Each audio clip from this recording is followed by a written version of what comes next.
भारत माता की जय, भारत माता की जय।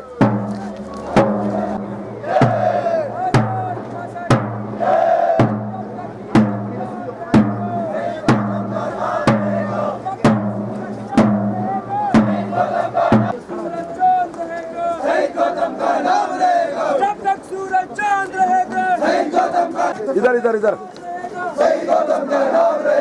आराम से याद रहेगा हिंदुस्तान, याद करेगा हिंदुस्तान, आराम से याद करेगा हिंदुस्तान। भारत माता की जय, भारत माता की जय, भारत।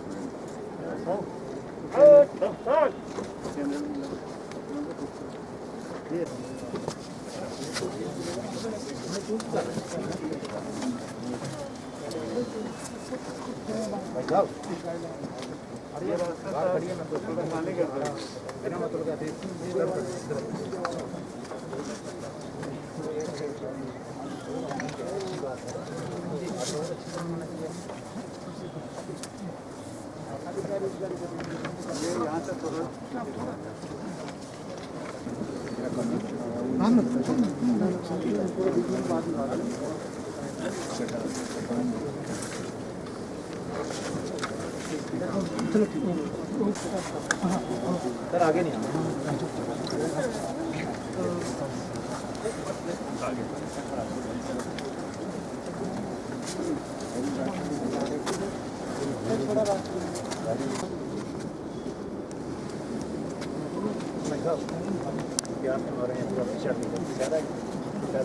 उधर थे जाइए इधर नहीं आना आगे से निकलते नहीं है चलो अरे इनको गाड़ा पकड़ना पीछे ऊपर से आगे से निकलते जाओ सर प्लीज सर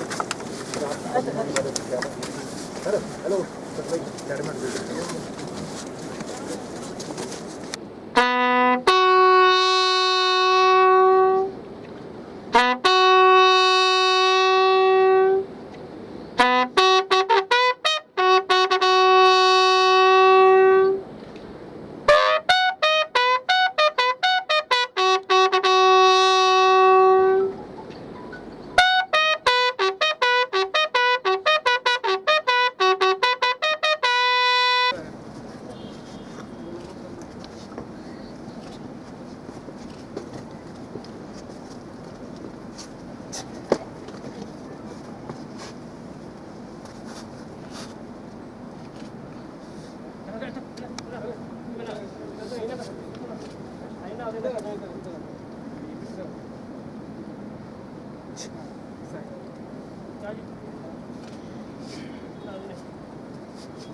यूनिट में भेज दिया मेरा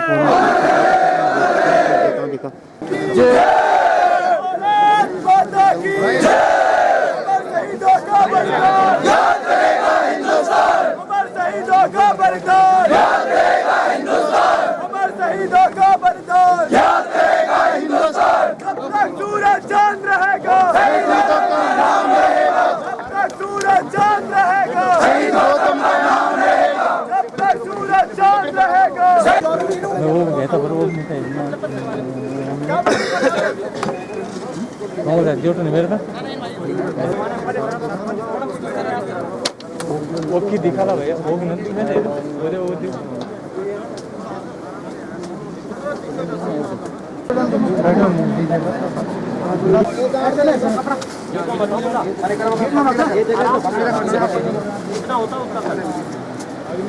ज्यादा नहीं जरूरत नहीं आराम से बैठो आराम से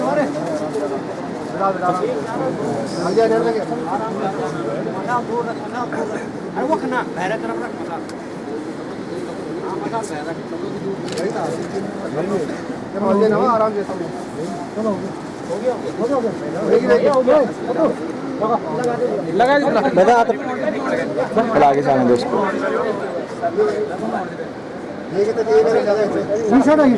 भारत माता की जय, भारत माता की जय, भारत माता की जय, भारत माता की जय। शहीद का दम अमर रहे, शहीद का दम अमर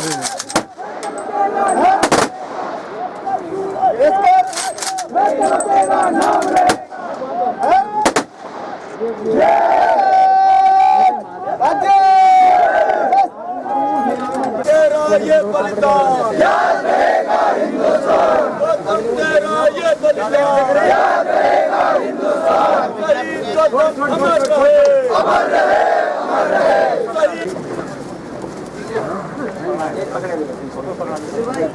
आगे आगे ना ऐसे पकड़ो तो ऐसा करके पकड़।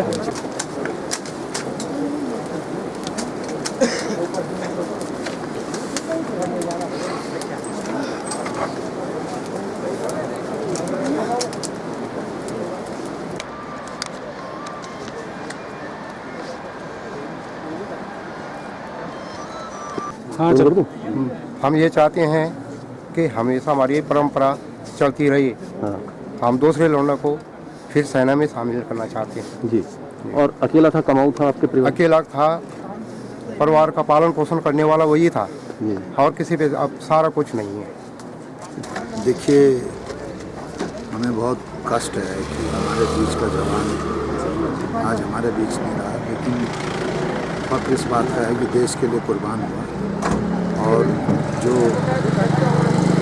आज जवान के प्रति हम अपनी श्रद्धांजलि अर्पित करते हैं। लेकिन मेरी एक प्रार्थना ये है कि जैसे गृह मंत्री जी ने कहा कि इसमें मिस्टेक हुई है, तो इस प्रकार की मिस्टेक दोबारा न हो। हमारा जवान देश के लिए कुर्बान हुआ और इस प्रकार की जो मिस्टेकें होती हैं, इससे सेना का मनोबल गिरता है और देश का मनोबल भी गिरता है। तो गृह मंत्री जी ने बोला है, उस पर पूरी गंभीरता से बात की जानी चाहिए। और जहाँ तक मैं हमारे जो गौतम लाल जी जो शहीद हुए, मैं उनके पिताजी को विशेष रूप से उनको बहुत उनके साहस की मैं सराहना करना चाहता हूँ कि उन्होंने मेरे से कहा कि मैं अपने दूसरे बच्चे को भी फौज में भर्ती करना चाहता हूँ। ऐसे मौके पर जब जवान बेटा शहीद हो गया हो और इस अवसर पर वो बजाय और कुछ कहने के और उन्होंने कहा कि मैं अपने जवान बेटे को दोबारा फौज में भर्ती करना चाहता हूँ। उनके 4 बेटे हैं और इस बात के लिए मैं उनको बहुत धन्यवाद देता हूँ और इससे हमारा मनोबल बढ़ाया उन्होंने। इसके लिए भगवान उनको शक्ति दे और हमारे जवान को अपने चरणों में स्थान। गौतम जो शहीद सैनिक हुआ है वो नौली दूसरेखाल गांव के थे और मैं व्यक्तिगत तौर से भी जानता था। और गौतम जब आर्मी में भर्ती हुआ था तो मेरा उससे संवाद हुआ था, मैंने उसको बधाई भी दी थी। और वो बहुत मेहनती बालक था और उसने सेना में जाने का जज्बा उसके अंदर था। मगर आज भारत माँ की रक्षा करते करते आज वीर गति को प्राप्त हो गया। ऐसी पुण्य आत्मा को भगवान अपने चरणों में स्थान दे और उनके माता पिता को उस दुख की घड़ी में सहन करने की परमात्मा उनको शक्ति दे। और वास्तव में मेरे लिए व्यक्तिगत तौर से मैं कहूँ कि मैं व्यक्तिगत तौर से जानता था उसको और मैं सरकार से निवेदन करूँगा कि हिस्साकाल में जो हॉस्पिटल है, नया हॉस्पिटल जो बनाया है वहाँ पर हमने, उस हॉस्पिटल का नाम शहीद जो है गौतम लाल के नाम से रखा जाए। माननीय मुख्यमंत्री जी को पत्र भेजूँगा और पूरी सरकार शहीद के परिवार के साथ है। आज उनका अंतिम संस्कार पूरे शहीद सम्मान के साथ किया गया। और ये जो गौतम लाल जो अपना वीर जवान जो शहीद हुआ है, तो हमेशा देवप्रयाग नहीं पूरे उत्तराखंड पूरे भारत के एक रोल मॉडल के रूप में लोग उसको याद करेंगे। और एक वीर गाथाओं में हमेशा उत्तराखंड के नौजवानों ने एक गाथा लिखी है। और भारत माँ की रक्षा के लिए जब जब भारत माँ को की तरफ किसी ने देखा है तो उत्तराखंड के नहीं पूरे भारत के नौजवान ने सेना के रूप में, एक वीर सैनिक के रूप में भारत माँ की रक्षा के लिए हमेशा अपने प्राण की आहुति दी है।